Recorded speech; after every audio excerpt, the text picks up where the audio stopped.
ನಿಮ್ಮ ಜಾತಕ ಸರಿ ಇಲ್ಲ, ನಿಮ್ಮ ಗ್ರಹಗತಿ ಸರಿ ಇಲ್ಲ, ನಿಮ್ಮ ದಶೆಗಳು ಸರಿ ಇಲ್ಲ, ನಿಮ್ಮ ಜೀವನ ಕಷ್ಟ ಅಂತ ಹೇಳಿದಾಗ ಈ ಒಂದು ಕಥೆನ ನೀವು ನೆನ್ಪು ಮಾಡ್ಕೊಳ್ಳಿ. ಶ್ರೀಕೃಷ್ಣ ದುರ್ಯೋಧನ ಹತ್ರ ಹೋಗಿರ್ತಾನೆ ಸಂಧಾನ ಮಾಡಲಿಕ್ಕೆ. ದುರ್ಯೋಧನ ಕೃಷ್ಣನಿಗೆ ಅವಮಾನ ಮಾಡಿಬಿಡ್ತಾನೆ.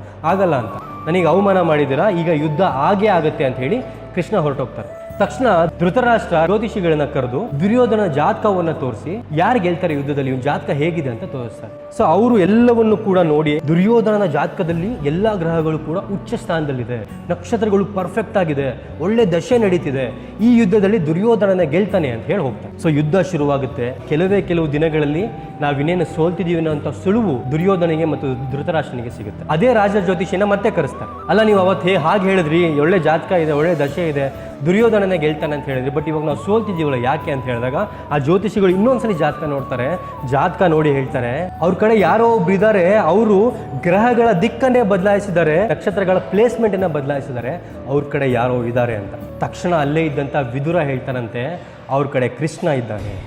ಸೊ ಕೃಷ್ಣ ಗ್ರಹಗಳ ದಿಕ್ಕನ್ನೇ, ನಕ್ಷತ್ರಗಳ ಒಂದು ಪ್ಲೇಸ್ಮೆಂಟನ್ನೇ ಬದಲಾಯಿಸ್ಬಿಟ್ಟು ಅವರು ಗೆಲ್ಲೋ ರೀತಿ ಮಾಡಿದೆ. ಯಾಕೆ? ಅವರು ಧರ್ಮದ ಪರವಾಗಿದ್ರು, ಒಳ್ಳೆಯದರ ಪರವಾಗಿದ್ರು. ಇನ್ ಕೇಸ್ ನಿಮ್ಮ ಜಾತಕದಲ್ಲಿ ಒಳ್ಳೆ ದಶೆಗಳಿಲ್ಲ, ಒಳ್ಳೆ ನಕ್ಷತ್ರಗಳು ಬಂದಿಲ್ಲ ಅಂದ್ರೂ ಕೂಡ ನಿಮ್ಮ ಕರ್ಮ ಧರ್ಮ ಪರವಾಗಿದ್ರೆ ಅದನ್ನು ಕೂಡ ದೇವರು ಬದಲಾಯಿಸಿ ನಿಮ್ಮ ಜೀವನವನ್ನು ಸುಂದರವಾಗಿ ಮಾಡೇ ಮಾಡ್ತಾನೆ ಅನ್ನೋದು ಮಹಾಭಾರತದಲ್ಲೇ ಶ್ರೀಕೃಷ್ಣ ತೋರಿಸ್ಕೊಟ್ಟಿದ್ದಾನೆ.